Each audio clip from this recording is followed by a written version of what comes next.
So today I'm working on a 2010 GMC 1500.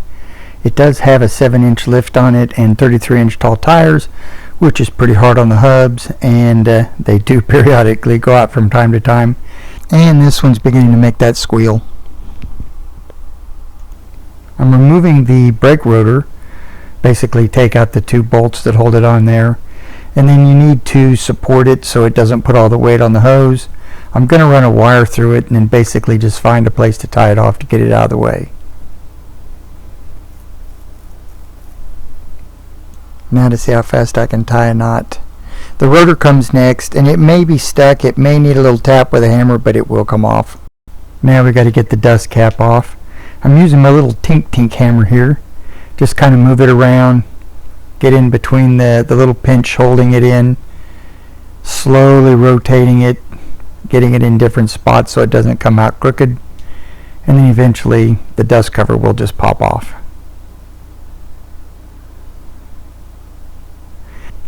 We're going to get the appropriate size socket to remove it. I'm going to use an impact. I'm using this Earthquake from Harbor Freight. It seems pretty good. Works for what I need.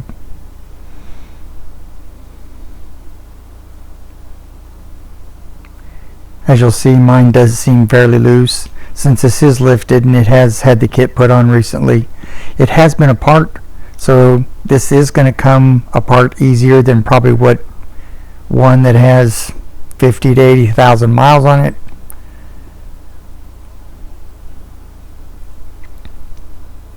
There are 3 bolts in the back basically holding the hub on. They're in a triangular pattern.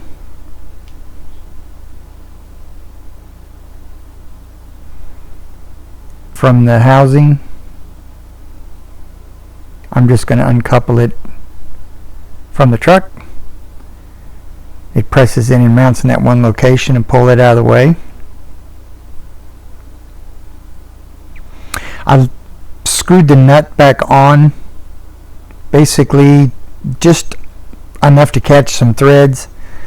That way I can lightly tap on the end of the nut.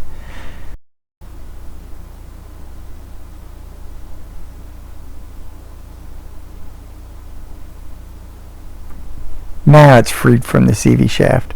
So now you can take the nut the rest of the way off and basically pull the whole assembly.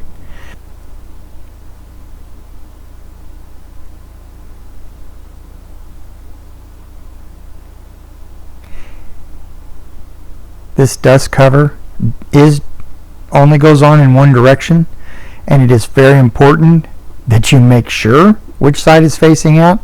Don't ask me how I know, but yeah, if you get that backwards, things don't turn.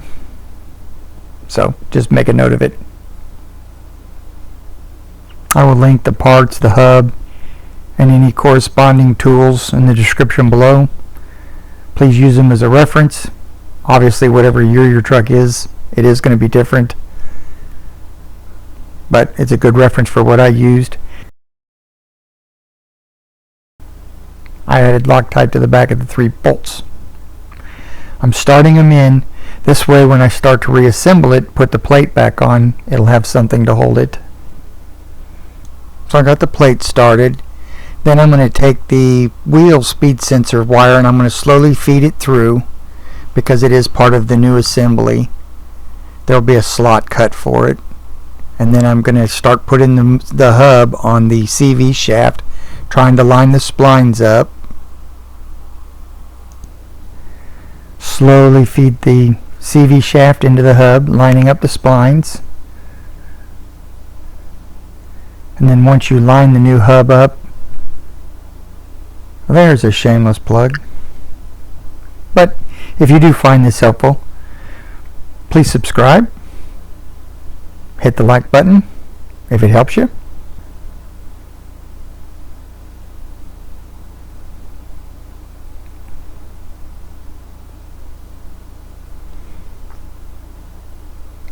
Snap it back in place on the top side.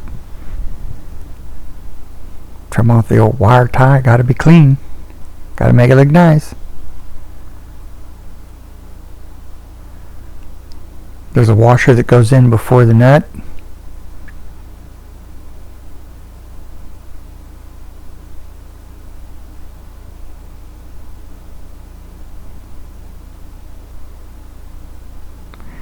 Now I'm just using the impact to basically snug it back into place. It is a good idea to find out from your manual what your torque specs are, and then to do the final proper torquing, as are with the 3 bolts that were in the back side. The reason I'm threading on wheel nuts at this point is to use the torque wrench. I need something to be able to keep the hub from spinning. I have a pry bar that I'm going to insert in there, but I do not want to put the pry bar against the threads.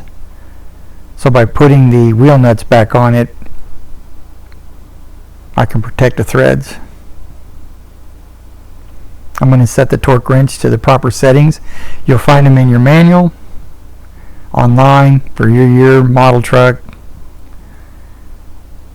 And as you can see, now I'm putting the pry bar in there in a situation where it's just hitting the wheel nuts and not flattening the threads.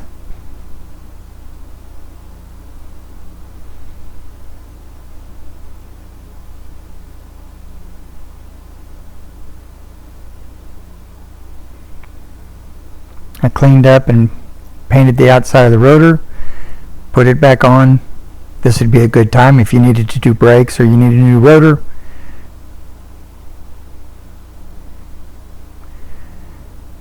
I'm going to clean any oil or anything that might have got back on it or any overspray paint.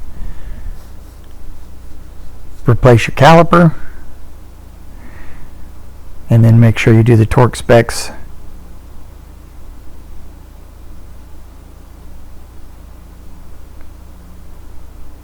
There will be 2 bolts, top and bottom. Some vehicles this may be an Allen. It's also a good thing to make sure that the rotor is free. I did find out one time that I couldn't get one to go back on because the bushings were froze. That's it. Get in the view of the camera. Sorry. But anyway, it didn't want to float, and it didn't move. There's bushings in the top and bottom of the caliper that I had to replace.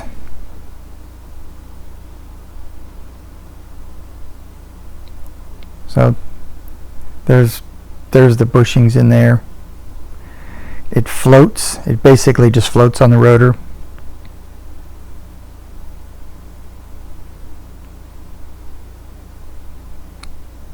I'm going to test spin everything, make sure it will go through 4 revolutions.